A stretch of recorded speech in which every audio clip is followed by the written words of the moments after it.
கடலைப்பருப்பு மசாலா இப்போ நம்ம செய்ய போகிறோம். மசாலா கடலைப்பருப்பு செய்ய போகிறோம். இந்த கடலைப்பருப்பு நல்லா வாஷ் பண்ணிவிட்டு ஒரு 2 மணி நேரம் இல்லைன்னா ஒரு 3 மணி நேரம் நல்லா ஊற வச்சு அப்புறம் ஒரு ட்ரையான டவலில் ட்ரை பண்ணி எடுத்து வச்சுருக்கோம். இப்போ எண்ணெயை காய வச்சுருக்கோம்.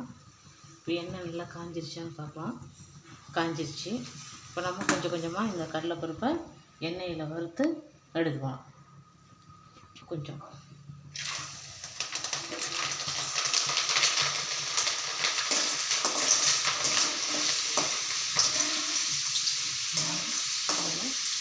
பொரிச்சு எடுக்கணும். நல்லா பொரிஞ்சதுக்கப்புறம்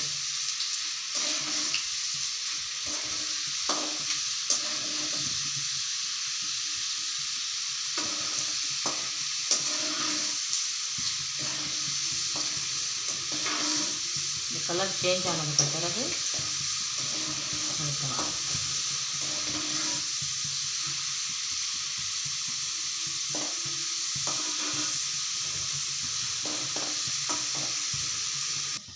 ரெடியாகிடுச்சு.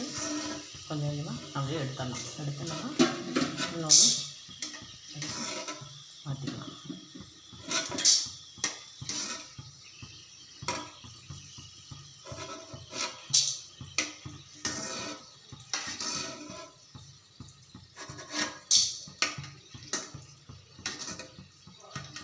எல்லாமே போட்டு பொரித்து எடுத்துடலாம். இப்போ எல்லா இதையும் நம்ம பொரித்து எடுத்தாச்சு. அடுத்ததுக்கு தேவையான மசாலாலாம் சேர்த்து ஒன்று கலந்துட வேண்டியது. மசாலாலாம் சேர்த்து இப்போ கடைசியாக கருவேப்பிலை அதை கொஞ்சம் சூடு ஆறுனதுக்கு பிறகு நாம் பண்ணி போட்டுக்கலாம். ஒன்றும் பிரச்சனை இல்லை. கருவேப்பிலை ஒரு கொத்து கருவேப்பிலையும் எண்ணெயில் போட்டு பொரித்து அதையும் எடுத்து இது கூட சேர்த்துக்கலாம். நல்லா இந்த மசாலாவை ஆற வைக்கணும். மசாலா கடையை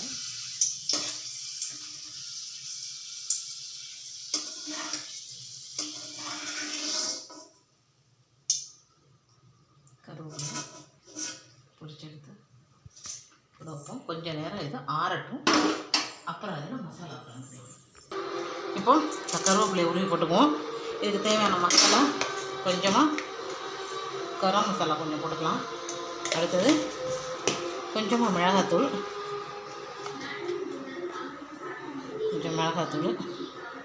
அடுத்து கொஞ்சம் உப்பு, இதுக்கு தேவையான அளவு உப்பு. அடுத்தது பெருங்காயத்தூள், கொஞ்சம் வாய்வு அதனால் பெருங்காயத்தூள் போடணும். அவ்வளோதான். இப்போ எல்லாத்தையும் ஒன்று கலக்க வேண்டியது தான்.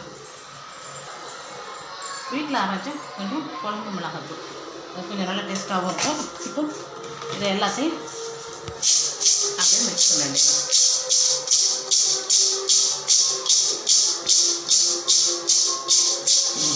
இப்போ மசாலா கடலை தயார்.